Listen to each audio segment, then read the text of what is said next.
Caso Master hoje aqui no Contexto. Daqui a pouco eu volto com você. A gente recebe, como eu falei, falando sobre o caso Master, porque o Senado Federal passou a negar o acesso a informações sobre a entrada de pessoas na sede. Esse tipo de registro é fornecido para todos os órgãos públicos, inclusive a Câmara, o Palácio do Planalto, os ministérios. O Metrópolis foi atrás de mais informações que você confere agora na reportagem de André Chaldes. O Senado Federal passou a agir como se estivesse acima da Lei de Acesso à Informação, ao negar dados básicos sobre quem entra e quem circula pela casa. Enquanto a Câmara dos Deputados, o Palácio do Planalto e todos os ministérios fornecem o registro de visitas, o Senado simplesmente se recusa a divulgar esse tipo de informação. Na prática, a Lei de Acesso à Informação aprovada em 2011 ainda não chegou ao carpete azul do Senado. Ao entrar em qualquer prédio público, todo visitante precisa se identificar na portaria com um documento com foto. Esses registros ficam guardados e podem ser acessados por qualquer um. Foi assim, por exemplo, que se descobriu que o dono do Banco Master, Daniel Vorcaro, esteve 3 vezes no Palácio do Planalto fora da agenda oficial. Foi assim também que veio à tona a atuação do empresário Antônio Carlos Camilo Antunes, o careca do INSS, fazendo lobby no Ministério da Saúde. No Senado, porém, a opacidade é a regra.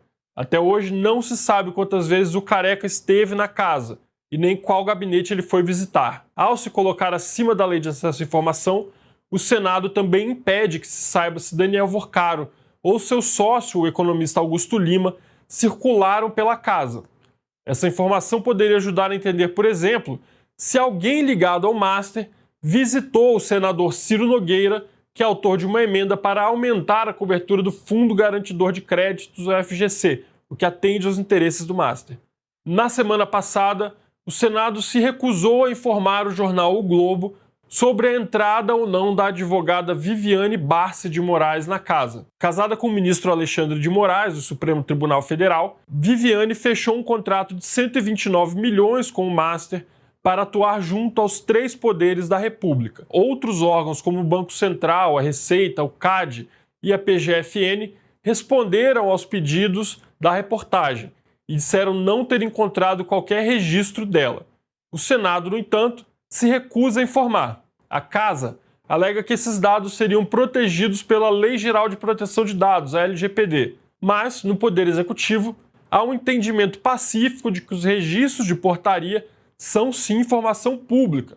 Esse entendimento está consolidado no enunciado de 2023 da CGU. Não há, portanto, nenhuma razão para que o Senado haja de forma diferente da própria Câmara dos Deputados, com quem divide o mesmo prédio em Brasília. Em tempos mais republicanos, em 2009, o próprio Senado ajudou a avançar a agenda da transparência.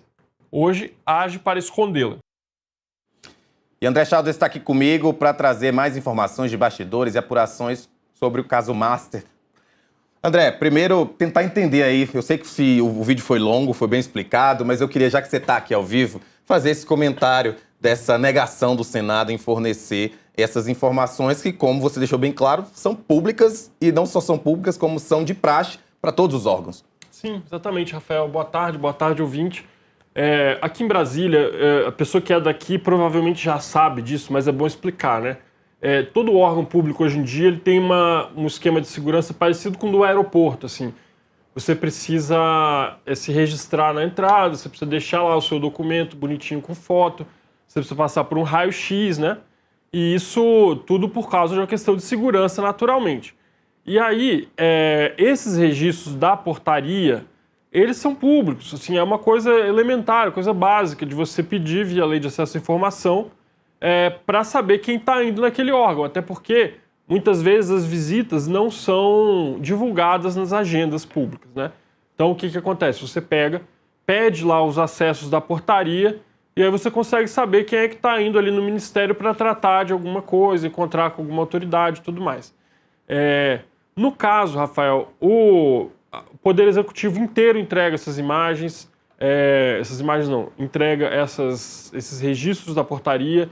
O próprio Legislativo, a Câmara, fornece essas informações, o TCU fornece as informações. Até no Poder Judiciário é possível você obter esse tipo de registro de portaria. O Senado, de uns meses para cá, a gente começou a notar que não está mais deixando saber quem entra no Senado. Lá atrás, em agosto, eu fiz um pedido para saber sobre a entrada do pessoal do Felipe Macedo Gomes, o pessoal Américo Monte Júnior, que são pessoas da farra do INSS, são personagens mais secundários aí da farra do INSS, ligado a várias entidades lá de fachada, várias igrejas também, né, lá em São Paulo. E aí eu pedi para o Senado o acesso dessas pessoas, porque tinha uma conversa, tinha uma apuração de bastidor de que eles tinham uma conexão lá grande com alguns senadores. Foi negado, não deram esse pedido, responderam que essas informações estariam protegidas pela Lei de Acesso à Informação, e aí de lá para cá, todos os pedidos nesse sentido que foram feitos para o Senado passaram a ser recusados. Mais recentemente, teve um pedido do nosso colega Rafael Moraes Moura, do Globo, fez um pedido a respeito da Viviane Barça de Moraes, que vem a ser a mulher do Alexandre de Moraes, a advogada e consultora do Banco Master, né, de 129 milhões. O Moraes pediu para saber se ela tinha ido ao Senado. O Senado negou a informação, alegando novamente a LGPD. E é curioso, Rafael, porque lá atrás, lá em 2009, lá em 2011, o próprio Senado teve um papel super importante nessa questão, né? Então teve um senador chamado João Capiberibe, que ele é lá do PSB do Amapá, ex-senador João Capiberibe, grande homem público. Aí ele fez uma lei muito importante chamada Lei de Acesso, Lei da Informação na época, Lei das Informações Públicas. É a Lei Complementar 131 de 2009. Foi a primeira vez que você obrigou os órgãos públicos a divulgar informações sobre as contas, né, sobre quanto que eles estavam gastando, quanto que eles estavam recebendo. Também criou a necessidade das prefeituras terem portal da transparência, que até hoje a gente usa bastante os portais das prefeituras. Tudo isso começou no Senado.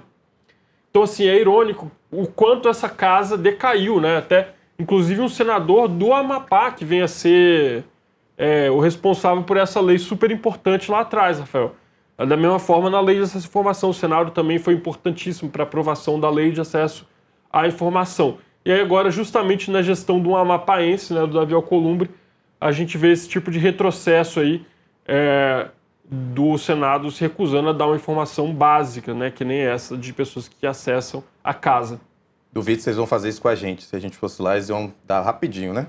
Pois é. Vou aproveitar que você está aqui, só para a gente comentar mais uma matéria da coluna Andresa Matais, que não necessariamente tem a ver com o AST+, acaba que tem a ver com o BRB, que é uma informação, quando o Chaldo estava entrando aqui, eu até o questionei, porque realmente é muito absurdo. Porque desembargadores descobriram que o presidente do TJ transferiu 3 bilhões de reais para o BRB.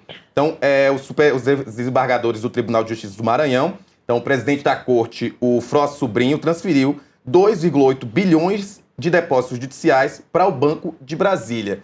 E aí foi o que eu te questionei.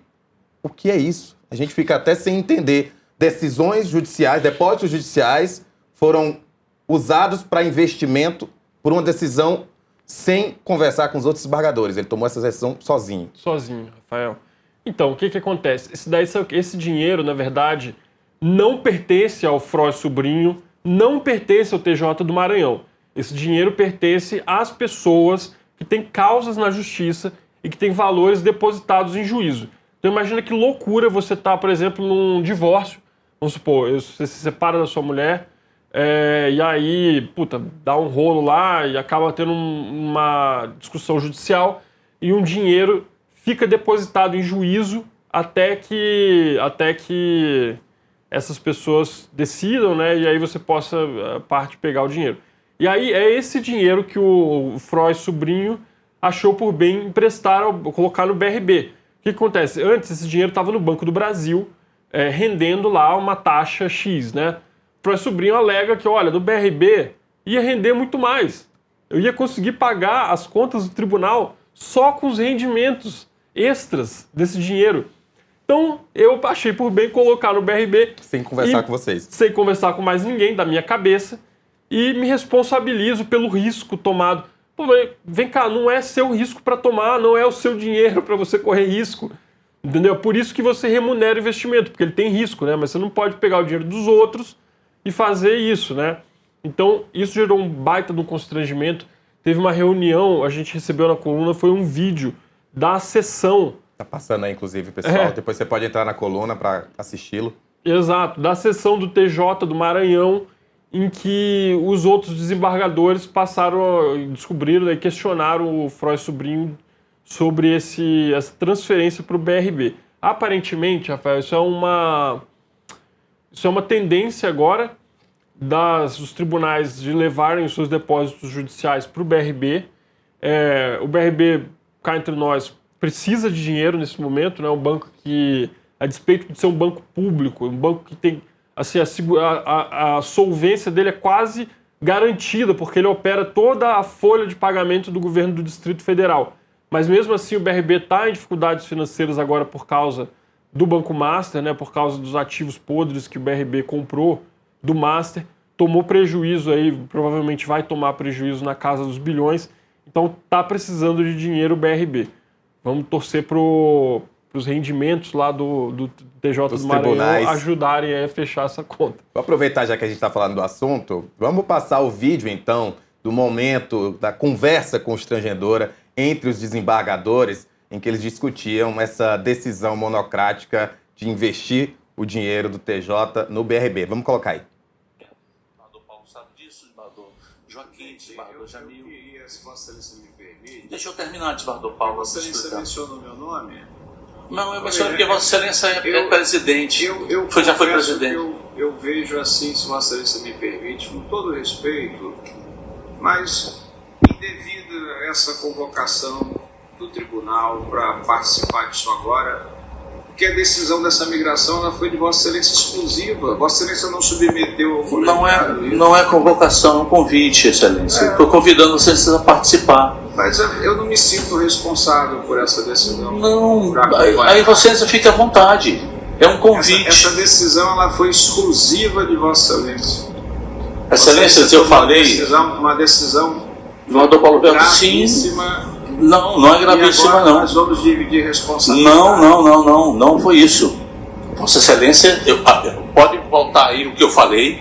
Convido Vossas Excelências a participar. Eu estou convidando, eu não estou convocando. Estou convidando Vossas Excelências a participar. Eu estou fora, já aviso a Vossa Excelência que eu estou fora. Tudo bem. Um convite, mas estou fora. Agradeço a Vossa Excelência pela comunicação antecipada. Né? Eu vou dar um número para Vossa Excelência. Só um número. Né? Tá aí mais uma cobertura absurda, por assim dizer, da coluna Andresa Matais. André Chaldes, muito obrigado pela tua participação aqui no Contexto. Obrigado, Rafael. Obrigado, ouvinte. Até a próxima.